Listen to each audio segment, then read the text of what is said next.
یہ کہانی ہے ابرہہ کی، ایک ایسے انسان کی جو اپنی طاقت، اپنی فوج اور اپنے ہاتھوں کے بنائے ہوئے گرزے پر اتنا فخر کرتا تھا۔ میں ہوں ابرہہ، یمن کا حکمران۔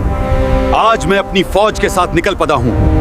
ڈرتے ہیں کعبہ کو کون بچا پتا ہے کہ اس نے اللہ کے گھر کعبہ کو مٹا دینے کا ارادہ کر لیا۔ اس وقت یمن حفصہ کے حکومت کے زیر تھا۔ حفصہ کا ایک بادشاہ تھا نجاشی، جسے ہم قرآنی طور پر ایک مومن بادشاہ کے روپ میں جانتے ہیں، لیکن اس کے نیچے کے کچھ گورنر ظالم اور متکبر تھے۔ انہی میں سے ایک تھا ابرہہ ابن الصبا الاسرم۔ وہ نجاشی کے حکم میں یمن کا گورنر بنا، لیکن اس کے دل میں ایک بڑی خواہش تھی۔ وہ چاہتا تھا کہ عرب کے لوگ مکہ نہ جائیں، بلکہ اس کے بنائے ہوئے ایک نئے گرجے کرچ میں یعنی کہ چرچ میں آ کر عبادت کریں۔ ایک دن ابرہہ نے یمن میں ایک عظیم گرجا بنایا، اس کا نام رکھا کلیس۔ اس گرجے کی بلندیاں اتنی تھی کہ لوگ کہتے تھے کہ اس کی چھت آسمان کو چھونے والی ہے۔ اس میں سونا، چاندی، لال، نیلا رنگ بھر دیا۔ فرش پر یمن کے رنگین پتھر بچھائے اور دیواروں پر تصویریں بنائی گئیں۔ ابرہہ نے اجلاس بلا کر کہا، ابرہہ کے لوگوں مکہ جاتے تھے جہاں کعبہ ہے، لیکن اب وہ دن دور نہیں جب وہ سب یہاں کلیس میں سجدہ کریں گے۔ استغفر اللہ۔ مطلب وہ چاہتا تھا کہ جو کعبہ میں مطلب لوگ سجدہ کرتے ہیں، مطلب اللہ کی عبادت کرتے ہیں، وہ یہاں پر جو میں نے چرچ بنایا ہے اس میں سجدہ کریں، لیکن دس از ناٹ پاسبل۔ اس نے نجاشی کو خط لکھا، امیر المومنین، میں نے ایسا گرجا بنایا ہے کہ پورا عرب اس کے سامنے سر جھکا دے گا، لیکن اس کے دل میں یہی غرور اور حسد اس کی تباہی کا بیج بن گئی۔ لیکن مکہ کے لوگ قریش اپنے رب کے گھر کعبہ سے دل سے محبت کرتے تھے۔ ان کے لیے کعبہ صرف ایک عمارت نہیں تھی، وہ ابراہیم علیہ السلام، اسماعیل علیہ السلام کی یاد تھی، وہ توحید کا مرکز تھا۔ ایک رات ایک عرب آدمی چپ چاپ کلیس گرجے میں گیا اور اس پر ناپاک حرکت کر دی، گرجے کے اندر گندگی کر دی۔ صبح جب ابرہہ کو پتہ چلا تو اس کا چہرہ غصے سے لال ہو گیا۔ وہ چلایا اور اس نے چلا کر کہا، میں کعبہ کو مٹی میں ملا دوں گا، نعوذ باللہ، میں اس گھر کو گرا دوں گا جس نے یہ مطلب عرب کے لوگ اتنا پیار کرتے ہیں، میں اسے مٹی میں ملا دوں گا۔ تو پھر اس نے اپنی فوج تیار کی، 60,000 سپاہی اور 60 عظیم ہاتھی، جن میں سے سب سے بڑا ہاتھی تھا محبود، یعنی کہ مطلب بہت بڑا ہاتھی تھا وہ۔ پھر ابرہہ نے حکم دیا، میرے ہاتھی، میرے فوج سب تیار ہیں۔ کعبہ تک کا راستہ اب دور نہیں۔ فوج چلی، طوفان اٹھا، آسمان میں دھول چھا گئی اور مکہ کے لوگوں کے دل میں خوف بھی تھا اور یقین بھی۔ قریش کے بزرگ کہہ رہے تھے، اے اللہ کا گھر ہے اور اللہ اپنے گھر کی حفاظت خود کرے گا۔ ابرہہ سمجھتا تھا کہ ہاتھی اس کی طاقت ہے، لیکن وہ نہیں جانتا تھا کہ ہاتھی نہیں، اللہ کا ارادہ جیتا ہے۔ وہ چلا تھا کعبے کو توڑنے، لیکن چلنے والا تھا اپنی تباہی کی طرف۔ ابرہہ کا لشکر یمن سے نکل چکا تھا، اس کے ہاتھی بڑے بڑے چل پڑے تھے مکہ کی طرف، اور اس کے دل میں ایک ہی بات گونج رہی تھی، میں کعبہ کو گرا دوں گا۔ راستے میں ابرہہ ہر قبیلے کو مٹا دیتا جو اس کے راستے میں آتا۔ جب وہ طیف کے پاس پہنچا تو بنو ثقیف قبیلہ اس کے پاس آیا اور بولا، ہم کعبہ کے نہیں، آپ کے ساتھ ہیں، ہم آپ کو ایک آدمی بھیجتے ہیں جو آپ کو کعبہ تک لے جائے گا۔ اور انہوں نے بھیجا تھا ایک آدمی جس کا نام تھا ابو رگال، لیکن جیسا ہی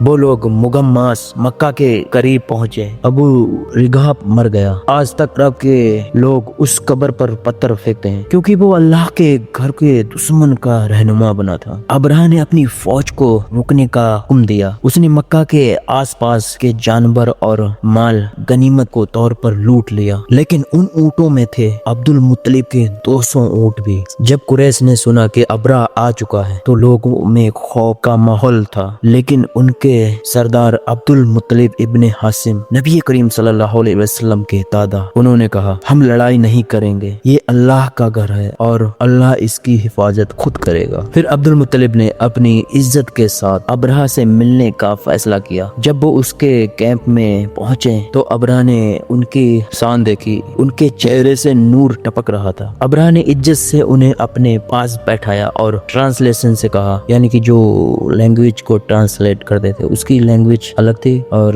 عرب کے لوگوں کی لینگویج الگ تھی۔ تو پھر ابرہہ نے کہا آپ کیا چاہتے ہو اے بزرگ آدمی؟ عبد المطلب نے ایک ایسی بات کہی جسے سن کر ابرہہ بھی پل بھر کے لیے خاموش ہو گیا۔ میں تمہارے رب کا، مجھے صرف اپنے اونٹ چاہیے۔ تو پھر ابرہہ حیران ہو گیا، میں تمہارے رب کا گھر گرانے آیا ہوں اور تمہیں صرف اپنے اونٹ کی فکر ہے؟ عبد المطلب نے مسکرائے اور کہا میں ان اونٹوں کا مالک ہوں لیکن اس گھر کا مالک اللہ ہے اور اللہ اپنے گھر کی حفاظت خود کرے گا۔ ابرہہ نے ان کی بات پر مسکرا آیا لیکن اس کے دل میں تکبر بھرا تھا۔ اس نے کہا اگر تمہارا اللہ واقعی چاہتا ہے تو وہ مجھے روک لے، اور اس نے اگلے دن صبح کعبہ پر میرچ کا حکم دے دیا، یعنی کہ حملے کا، اور پھر عبد المطلب اپنے اونٹ لے کر مکہ لوٹ آئے۔ وہ کعبہ کے پاس گئے اور اس کے دروازے کو پکڑ کر دعا کی، یا اللہ یہ تیرا گھر ہے، ہم اس کی رہن والے ہیں، اس کی حفاظت تو کرے گا۔ پھر قریش کے لوگوں نے کہا مکہ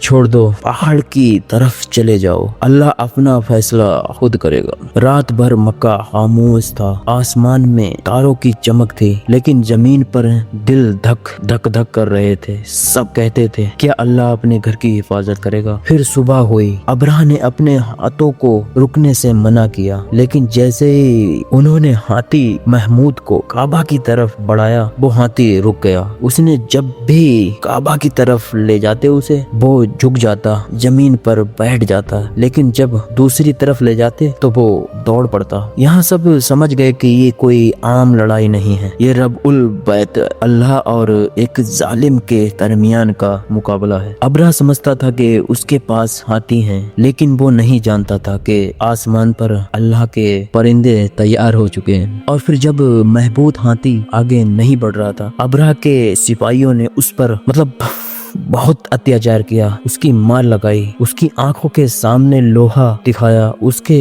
پاؤں میں نال لگائی لیکن محمود نہیں اٹھا۔ لیکن جیسے ہی اسے دوسری طرف یمن یا طیف کی طرف گھمایا گیا وہ تیزی سے دوڑنے لگا۔ لیکن اب سب سمجھ گئے کہ کوئی عام بات نہیں، یہ اللہ کا اشارہ ہے۔ تبھی آسمان میں ایک عجیب سا منظر ابھرنے لگا، ایک عجیب سا شور، گفتگو اور پروں کی گونج۔ لوگوں نے سر اٹھایا اور کیا دیکھا، آسمان پر کالی بدلیوں جیسی چیزیں ابھر رہی ہیں لیکن وہ بادل نہیں تھے، وہ پرندے تھے۔ اللہ نے جو بھیجے تھے وہ تھے چھوٹے چھوٹے پرندے جنہیں ابابیل کہا گیا۔ ہر پرندے کے پاس 3 پتھر تھے، ایک چھوٹی چھوٹی مٹی کے ٹکڑے، لیکن ان میں اللہ کا عجاب چھپا تھا۔ ایک پتھر ان کے چونچ میں اور دوسرا پتھر دونوں پاؤں میں، مطلب 3 پتھر تھے۔ وہ پرندے سیدھا ابرہہ کے لکسر پر اترنے لگے۔ وہ پتھر زمین سے گرتے نہیں تھے، وہ انسانوں کے سر پر لگتے اور جہاں لگتے وہ جسم